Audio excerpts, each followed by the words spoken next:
Magandang araw na naman mga katols, at may panibago na naman po tayong video ngayon. Ito po ay tungkol sa isang Makita na demolition hammer.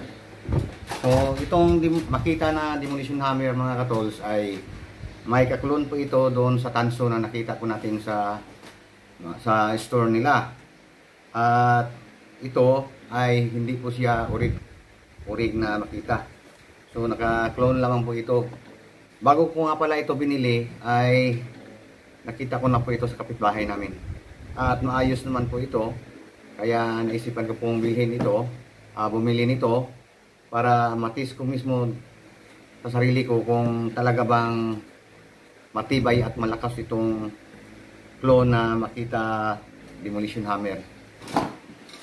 Ito po mga katols, mabigat po siya at nasa timbang siguro ito na mga 2 kilo siguro.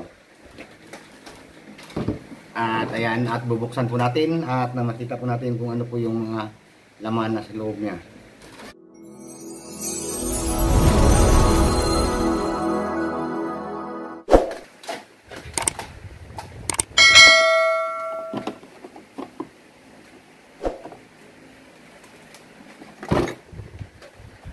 So, ito po yung laman niya mga katols. Mayroon siya dito na manual. Meron siya ditong chisel. Saka ito. Nasa 250 mm yung haba. Saka ito yung matulis yung ano.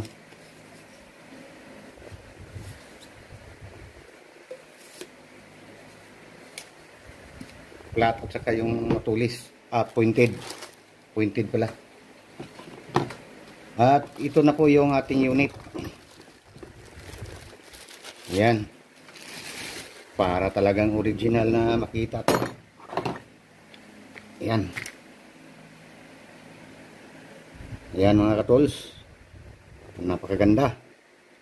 At meron siya ditong sa chisel hammer lang. At meron din siya dito sa gitna na hammer na umiikot, at ito sa drill.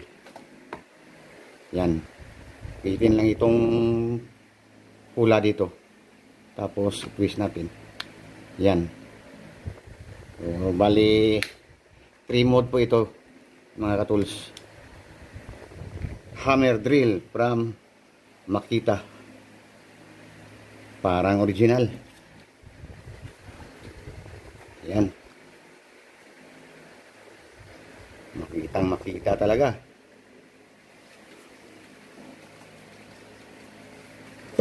At mayroon din po siyang kasama dito na adapter para sa mga ordinary na mga drill bit. Yan, naka SDS na po siya. At ito para sa deep ng pagbutas niyo. At ito naman yung kanyang battery, 198 volt. Pero nang tinitest natin, naka empty type siya. Walang pinakaiba doon sa tanso na hammer drill na nakita natin sa store. So ito, 21 volt lang ito. Bali, dalawa yung battery niya.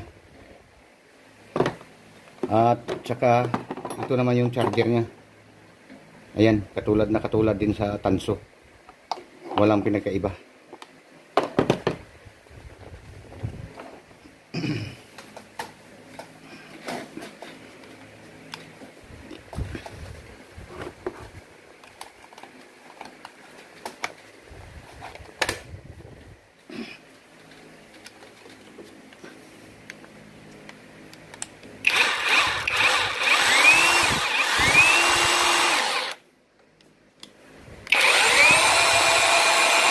Ang ganda ng tinig. At dito meron din siyang battery indicator sa ibaba.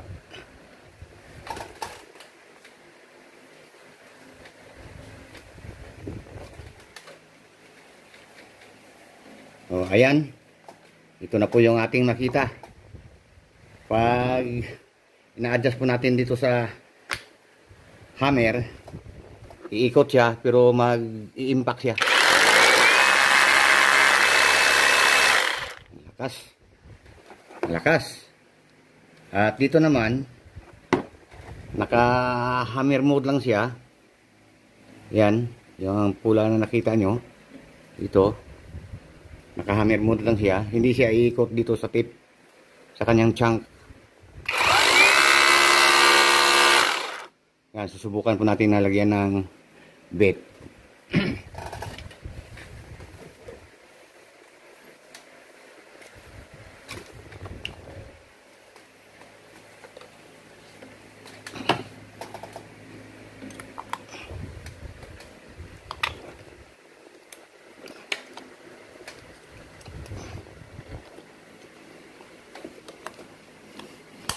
Yan.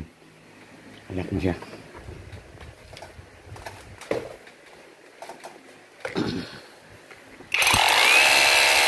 Yan. Hindi siya umiikot.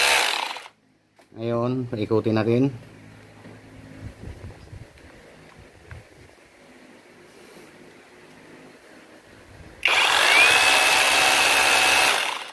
Yan. Sa drill naman, ganyan lang. Ngayon, mga katols, ay susubukan na po natin.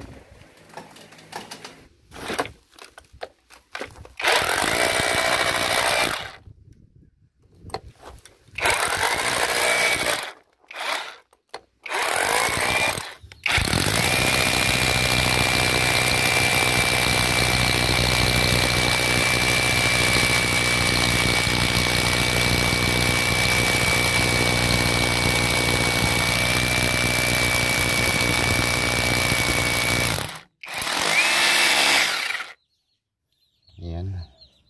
Nasagi sa bakal. Pero ito, nakuha na namin.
So ayan mga katols, at nasubukan na po natin itong ating bagong hammer drill.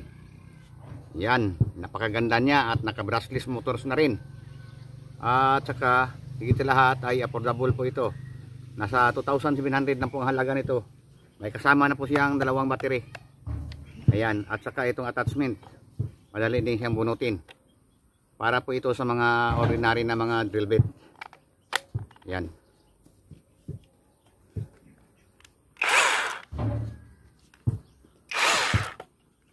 At yung kagandahan nito ay meron siyang 3 modes. May pang chisel at saka hammer drill. So itong vlog ko tungkol sa mga tools na katulad nito ay guide lamang po para sa mga DIYers na katulad ko na gusto rin magkaroon ng abot kaya na mga tools. Ayan, so ito lamang po ang ating makakaya, hindi po tayo maka-afford ng mga mamahalin na mga tools. Kaya bago ko po ito wina-vlog, para i-guide ko po kayo, ay nire-review ko muna ito. Para po naman ay magkaroon din kayo ng magandang idea kung dapat yung bang bilhin ng ganitong klase na tools. Para sa akin ay napakaganda niya po at sana bumili rin po kayo ng ganito. Ayan, maraming salamat po at paki-like na lang po yung video natin para ma-recommend po ni YouTube sa iba po na mga DIYers, para po sa mga tao po na gusto din na magkaroon nito. Magagamit po natin ito guys para sa ating mga home improvement. So hindi na po tayo magbabayad pa ng mga karpintero dahil meron na po tayong mga ganito. Ayan, hanggang sa susunod po na vlog ko at maraming salamat po sa inyo.